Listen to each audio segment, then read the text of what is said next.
Makiria ma andũ ethĩ Kirinyaga nĩo mahetwo mĩeke ya mawĩra ma ciĩbarũa rungu rwa mũbango wa Kazi Mtaani kaunti-inĩ ĩno ya Kirinyaga, na ũrĩa ũtanyĩtwo kwambĩrĩria wa kerĩ tarĩki 7 wa mweri wa gatandatũ. Lakini zile namba tumepewa for a start katika kaunti ya Kirinyaga ni 8,666. Thirikari ĩrugũrĩtie mũbango nĩguo kũhe andũ ethĩ mawĩra na kũmatigĩrĩra atĩ matige kũingĩra mĩtugo-inĩ ĩrĩa ĩtagĩrĩire, makĩria ihinda-inĩ rĩrĩ kambĩini cia ithurano nene cierekeire. Mĩhang'o ĩno ĩrugũririo kĩharo-inĩ gĩa kũrugũria nĩ komishina wa kaunti ĩno Moses Ivuto na mũnini wake Daniel Ndege, makĩũria anake na airĩtu kũiyũkia mĩeke ĩno ĩrĩa ĩheanĩtwo nĩ thirikari. Kama huu wazee tunaingia wakati wa kipindi cha siasa, ni vizuri tuweze kuengage youth because we want the youth to actively participate katika kuhakikisha kwamba tuna amani wakati wa campaigns, wakati wa kupiga kura na baada ya kupiga kura.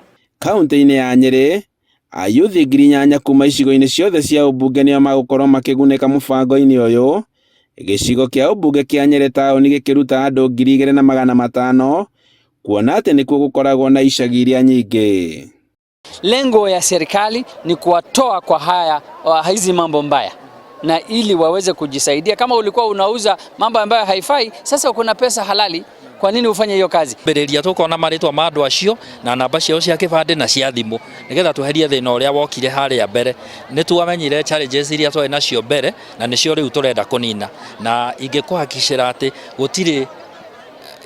andu a Kenya ati gutire thina ugukorwo guku Nyeri wigie marehi. Kaunti-inĩ ya Murang'a, mĩhang'o ĩno nĩ ĩrugũririo taũni-inĩ itiganĩte, andũ 1,000 kuma itũra rĩa Kahumbu-inĩ Gatanga makĩandĩkithio mũbango-inĩ ũyũ. Thaa ici twĩ hĩndĩ-inĩ ya siasa, nĩ wega tũrigĩrĩrie mbeũ njĩthĩ tuĩke vulnerable, ndĩkahũthĩrwo ũru nĩ wanasiasa arĩa mataramendera wega. Rĩu koguo mbeũ njĩthĩ ĩ-occupied, mateithĩrĩrie nĩguo tũteithanie gwĩka projects iria cia public institutions-inĩ. Na ndakĩmũria na gĩtĩo, mbeca iria magũkorwo makĩrĩhwo, mũndũ akaiga gacunjĩ kanini, tondũ mbeca icio no ihote kũmũteithia thikũ cia hau kabere. Na nĩ twakĩaria nginya ũrĩa mangĩhota kũhingũra kambuni ciao, nĩ thirikari nĩ ĩkorwo ĩkĩheana mawĩra harĩ anake aitũ 30% harĩ anake na atumia. Nĩ ingiuga nĩ thengio nĩ tondũ nĩ mahota kũ-empower ayuthi aitũ arĩa maraingĩrĩire ndawa cia kũrebia, rĩu nĩ megũkorwo me busy. Twarora kĩndũ ta hygiene, ndũngĩ-survive kĩndũ hatarĩ hygiene. Koguo Kazi Mtaani yanyitana na thirikari igatwara services kũrĩa gwĩ community, na hĩndĩ ĩyo mazingira magĩkorwo me mega. Ningĩ mazingira makorwo me mega, afya hĩndĩ ĩyo nĩ yakorirwo ya andũ ĩgĩkorwo ĩkĩinũka. Mathioya nakuo kuoete andũ ethĩ 700 arĩa makenereire tabarĩra ĩno makiuga rĩu nĩ makũhota kwĩyũkĩrĩria. Nĩ gũkoretwo mawĩra magĩte mũno, especially after corona, biacara nyingĩ nĩ ciathũkire, mawĩra maingĩ makĩhingwo, andũ aingĩ makĩinũka na mĩciĩ na magathiĩ ũguo matete mwĩhoko.